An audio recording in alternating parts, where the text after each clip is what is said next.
Your Majesties, welcome back to the channel. Thank you so much for always returning. Trust you and yours are well and you're loving yourself and others like always.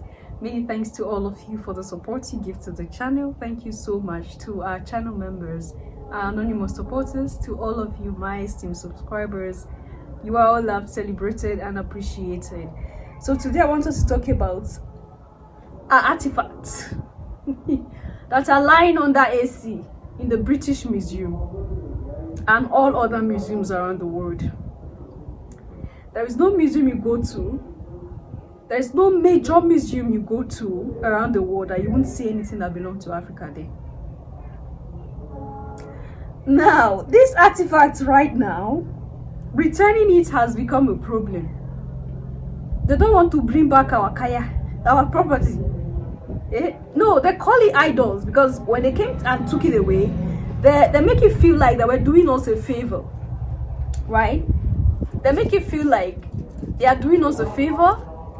They have to take out the idols so that we can have life. That was how they make it feel like. And they came and took out these artifacts. They came and took out all this, what do you call them? The carvings that our ancestors carved. So beautiful. They took them out and gave you something else and said, this one we are giving to you is the one that will save you. But the one we are carrying away is a demon, so it's not good for you. They packed this artifact and went away with it. I keep asking the question, something that is so dangerous, something that is an idol, shouldn't be something that you go preserve, right? It should be something you go, maybe you dig a hole, bury them, you break them, set them all on fire, at least to show that this is not going to save you, so we're going to destroy them. You took these very so-called idols to your museums and you went and put them, preserved them. You prepared a very cold room, a room with AC, right, and bodyguards to guide these same idols. So I don't get it, Your Majesties. I don't get it. And this is how it has been happening. Because of course, they always see anything African as evil. They see anything African as demonic. Anything that is African is not worth it. And then they make us believe the same thing. Of course, that's their mission. Their mission is to come make us believe that we are inferior or whatever we have is not good. While they go behind to steal that same thing that is not good. Now, how can you connect this? You don't have a gold mine and you have the largest gold reserve. Does that make sense? I don't know. How do you add it? Where are you getting the gold from? Of course, it's obvious. It's obvious. Of course, you know where they're getting it from. So these are the things that most of the times, one sit and think about these things. I don't know if we do think about these things, because if we do, the rate at which we fall for the trap of these people. Now, don't even think about our leaders, because I believe our leaders are under a spell, because people that are normal will not act like the way our leaders act.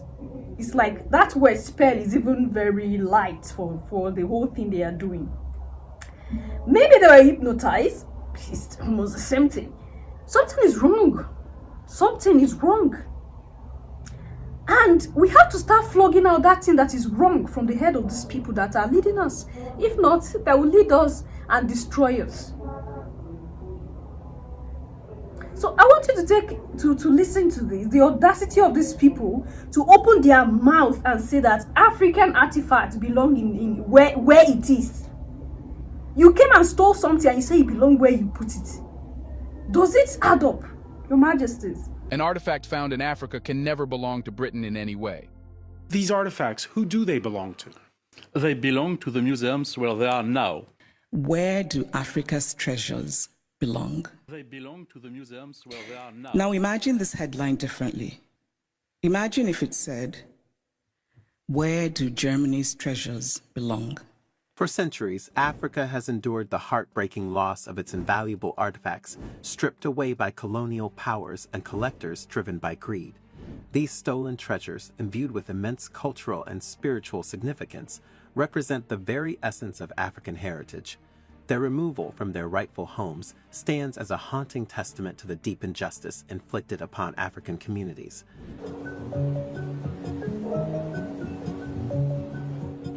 These museums have locked up the precious legacy of 1 million people, and they reject all demands to return any of it. So by holding on to them and displaying them for a fee, Western museums are still benefiting from their colonial legacy, still validating their historical wrongs and injustices. I love the Benin bronzes. I think that they properly reside in the British Museum. Their empires have crumbled, but their sense of entitlement has not. They belong to the museums where they are now. Look at some of these artifacts. The British came into our country. We were sitting down there quietly. We didn't even know there was any country called England. Greedily, selfishly, and wickedly, they left their comfort zone in their country and came into our country to colonize us, steal from us, and rape us, dehumanize us, and kill us summarily. That's what the British did. After stealing our gold and other artifacts and our deities, they went back to England. Now there is a very big communique. There's a big discussion. There's a big convo about returning some of these things to African countries. Some countries have started doing that. I know that a lot of countries in Europe have already dispatched some of these things, and they keep a lot of these things in their museums. But England is telling Ghana a certain story. Watch this. From my Joy Online. How Ghanaians are reacting to UK's decision to loan back looted gold artifacts. Run it, my youth. Watch this. It says a section of Ghanaians are expressing their discontent following the recent decision by the UK to loan back looted artifacts to the Ashanti Kingdom instead of returning them permanently. Many in Ghana are disappointed that the artifacts, which hold historical and cultural significance, are not being entirely returned. The loan agreement spanning 3 years with an option for a further 3 years were established with Otumfuo Osei-Tutu II. The items are expected to be displayed at the Manshia Palace Museum in Kumasi to celebrate its jubilee, silver jubilee. That's it. Hey, Otumfuo, remember, went to England and he pleaded with the King of England and the people of England to please return some of the artifacts, if not all, to the people of the Ashanti.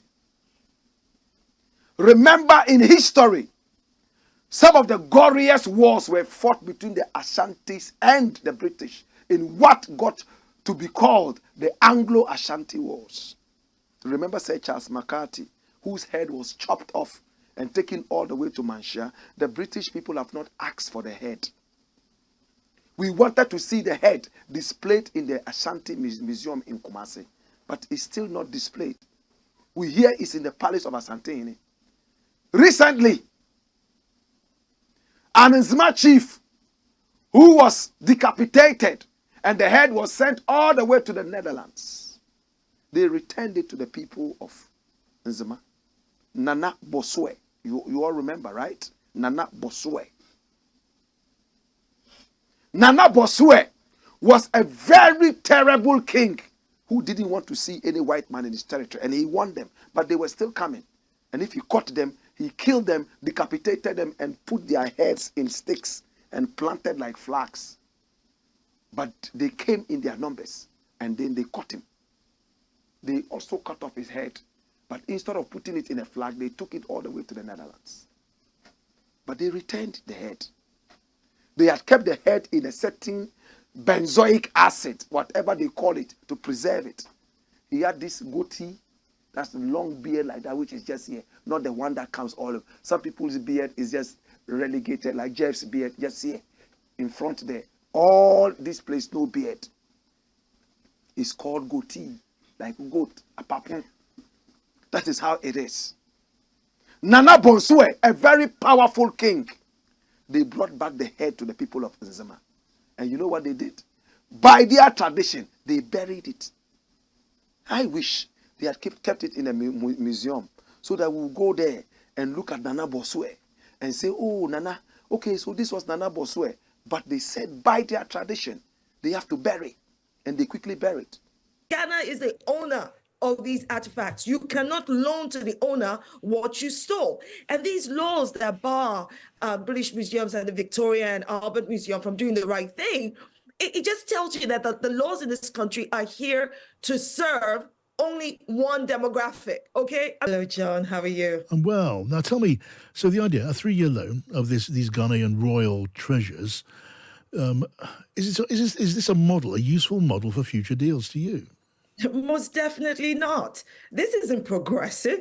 It's absolutely regressive. Look, it also demonstrates the height of colonial mentality that the British government in 2024, we have laws in place that allows the British government to bar these museums from giving back goods and artifacts that were stolen. Ghana is the owner of these artifacts. You cannot loan to the owner what you stole. And these laws that bar British museums and the Victoria and Albert Museum from doing the right thing, it just tells you that the laws in this country are here to serve only one demographic, okay? I mean, just think this through. The purpose of the law when it comes to theft is to punish the perpetrator and put the victim in the position they would have been in had their goods not been stolen. But these laws are doing the very opposite. It is what I call the idiocity of white supremacy. It is colonial mentality at the highest level. Okay, let me just put this to you then. I can hear the passion in your voice. You obviously feel this very, very deeply. What about the idea of a practical compromise here that actually serves everyone's interests? We're talking about a deal. You know, of course, don't you, Shona, that under British law, it's not possible to hand these artifacts over permanently, to leave the country permanently. So a loan would allow these artifacts to appear back in your country where they originated and stay there for years, as well as, I don't know, smoothing over a problem and paving the way to better relations in the future.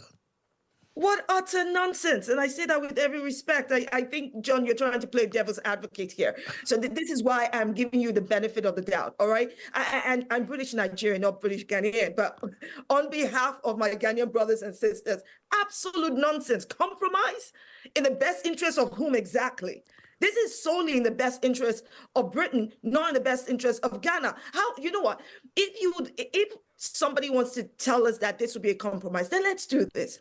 Why don't we take the Britain's crown jewels, take it to Ghana? We simply take it. It's not even a loan.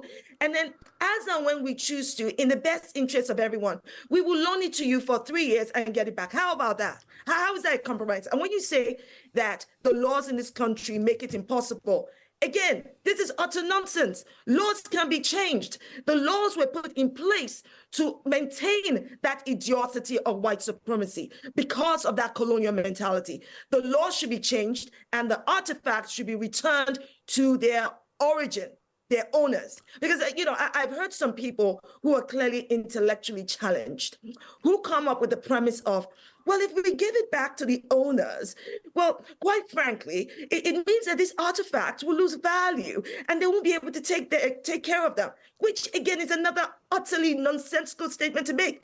If Africans, Asians had not created these priceless artifacts, put value on them and preserved them, Britain would not have found them to steal them in the first place. So who is best placed to protect these artifacts and the true meaning of this artifact? It most definitely is not the thief, i.e. Britain, it's the owner, Ghana.